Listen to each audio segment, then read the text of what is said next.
से दूर, खबरों से भरपूर। फ्रेंड्स, आज हम बात करेंगे दिल्ली दंगों के बारे में। बात होगी उस कट्टर हिंदू एकता ग्रुप के बारे में जिस ग्रुप के ज़रिए से आरोप है कि दंगों की साजिश रची गई, कुछ लोगों की हत्याएं हुई। बात होगी डॉक्टर M.A. अनवर की, जिनको अब दंगों की चार्जशीट में जिनका नाम आया है, हालांकि उनको आरोपी नहीं बनाया गया है, जिन्होंने 600 से ज़ायद मरीजों का इलाज किया, फ्री ऑफ कॉस्ट इलाज किया। दिल्ली दंगों के दौरान उनकी काफ़ी तारीफ हुई। बात होगी इरफान की हत्या में आए बीजेपी के उस महामंत्री के बारे में जिनके पिता अब बेटे की रिहाई के लिए पार्टी से गुहार लगा रहे हैं। इससे पहले मेरी आपसे विनती है कि अगर अभी तक आपने हमारे YouTube चैनल को सब्सक्राइब नहीं किया है तो आप सब्सक्राइब कर लें। साथ ही साथ वतन समाचार को डोनेट करें। डिस्क्रिप्शन और कमेंट बॉक्स में डोनेशन का लिंक दिया हुआ है, ताकि हम बिना रुके, बिना थके और बिना झुके इसी तरह आप तक सही, सच्ची और सटीक जानकारी पहुंचाते रहें। NDTV इंडिया की रिपोर्ट के अनुसार Delhi violence north east Delhi में दंगों के दौरान गोकुलपुरी इलाके में हुई हिंसा के मामले में दाखिल चार्जशीट में बड़ा खुलासा इंकशाफ हुआ है। गोकुलपुरी इलाके में 25 और 26 फरवरी की रात में एक समुदाय के 9 लोगों की हत्या हुई थी। सभी के शव जोहरीपुर पुलिया के पास नाले में फेंक दिए गए थे। चार्जशीट के मुताबिक दंगा फैलाने और एक समुदाय के लोगों की हत्या करने, आगजनी करने, बदला लेने के लिए एक व्हाट्सएप ग्रुप बनाया गया था। इस ग्रुप में 125 लोगों को शामिल किया गया था। ग्रुप का नाम कट्टर हिंदू एकता ग्रुप रखा गया था।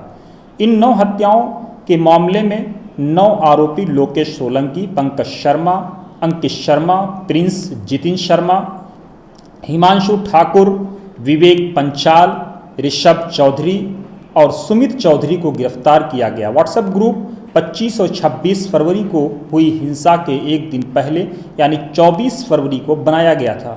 NDTV इंडिया की रिपोर्ट के अनुसार 9 हत्याओं को अंजाम देने के बाद ग्रुप के अधिकतर सदस्य एग्जिट हो गए थे और चैट को डिलीट कर दिया था। ग्रुप बनाने वाले की तलाश जारी है। चार्जशीट में कहा गया है कि लोगों के धर्म से पहचान करके उनकी हत्याएं की गईं। मरने से पहले लोगों से जय श्री राम के नारे लगवाए गए। व्हाट्सएप ग्रुप में इसके मेंबर लोकेश ने 26 फरवरी को रात 11:39 पर लिखा कि भाई, मैं गंगा विहार से लोकेश सोलंकी, अगर किसी को कोई समस्या ना हो, वहाँ लोग कम पड़े तो बता देना, मैं अपनी पूरी गंगा विहार की टीम के साथ आऊँगा।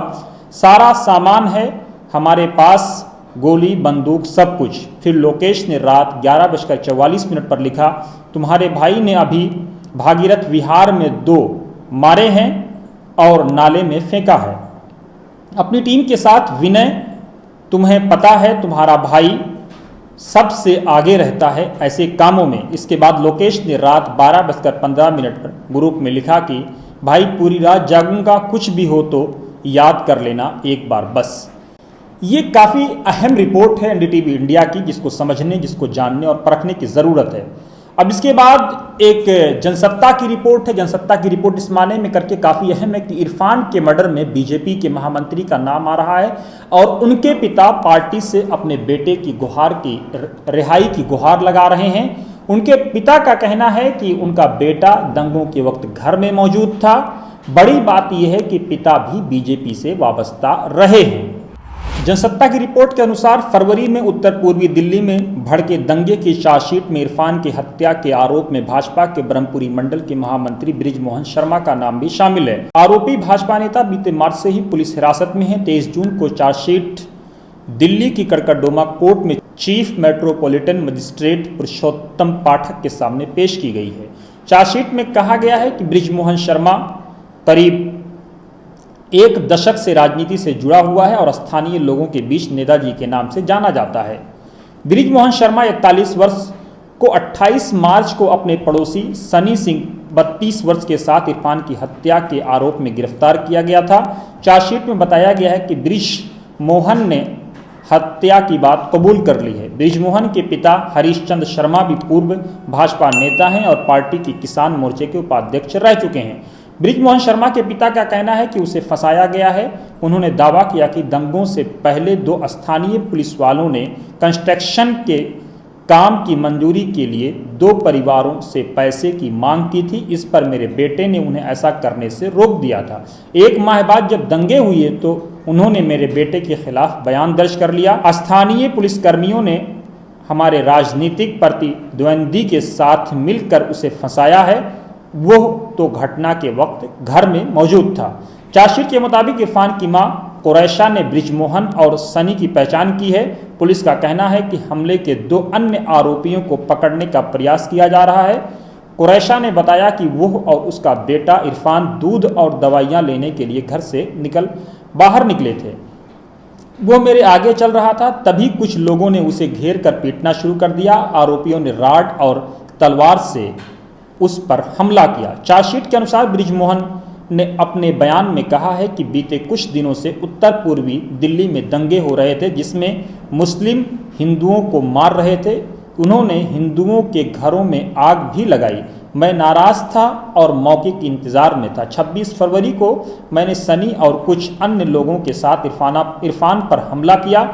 वो खुद को मुस्लिम का दादा बताता था। जैसे ही हमने उसे देखा, हमने उसे पकड़ लिया और उसके सिर पर लोहे की राड से वार किया। एक हथियार से भी उसके सिर पर हमला किया गया। उसके बाद वो बेहोश हो गया और ज़मीन पर गिर गया। जब हमें लगा कि वो मर गया तो हम वहाँ से भाग गए। हमें लोहे की राड को गोगलपुरी के नाले में फेंक दिया था। वहीं अन्य आरोपी सनी के भाई का कहना है कि जब ये घटना घटी उस वक्त मेरा भाई घर के अंदर बैठा हुआ था। हम इरफान की मदद के लिए बाहर गए और मेरे भाई ने उसे अस्पताल ले जाने के लिए ऑटो रिक्शा भी बुलाया था। अब बात करते हैं डॉक्टर M.A. अनवर की, जिनका नाम चार्जशीट में तो है लेकिन उनको आरोपी नहीं बनाया गया है। जिस वक्त दिल्ली में दंगे हो रहे थे उस वक्त एक बड़ा नाम डॉक्टर M.A. अनवर का सामने आया था। कहा यह जा रहा था कि डॉक्टर साहब लोगों का फ्री में इलाज कर रहे हैं। इन तस्वीरों को आप देखिए, तस्वीरों को पहचानिए कि किस तरह से, किन हालत में ये तस्वीरें हैं। ये वही तस्वीरें हैं, ये वही लोग हैं जिनका इलाज डॉक्टर M.A. अनवर कर रहे थे। मुस्तफ़ाबाद के अल हिंद मेडिकल अस्पताल के ये डॉक्टर हैं, डॉक्टर M.A. अनवर उसके मालिक हैं, उसके ऑनर हैं। 600 से ज़ायद मरीजों का, 600 से ज़ायद परेशान हाल लोगों का, दंगा पीड़ितों का इन्होंने इलाज किया था। पुलिस का कहना है कि ब्रिजपुर पुलिया पर जो प्रदर्शन हो रहे थे उसे डॉक्टर M.A. अनवर ने आयोजित किया था, जबकि डॉक्टर M.A. अनवर का साफ कहना है कि इनका इस तरह के आयोजन से कोई संबंध नहीं था। बार बार पुलिस के कहने पर इन्होंने लोगों से शांति बनाने की भी अपील की थी। वो रास्ता बंद करने के सिरे से खिलाफ थे। वो बार बार लोगों से रास्ता खोलने की अपील कर रहे थे। अब आप सोचिएगा कि दिल्ली दंगों के पीछे एक के बाद एक, एक के बाद एक, एक के बाद एक, ये जो नाम आ रहे हैं, जो तार जुड़ते जा रहे हैं, जो खबरें आ रही हैं, इन खबरों के पीछे की खबर, इन खबरों की खबर, क्या ये सिर्फ खबर है या खबर के पीछे की भी कोई खबर है, या खबर में खबर है, या सिर्फ खबर ही खबर है?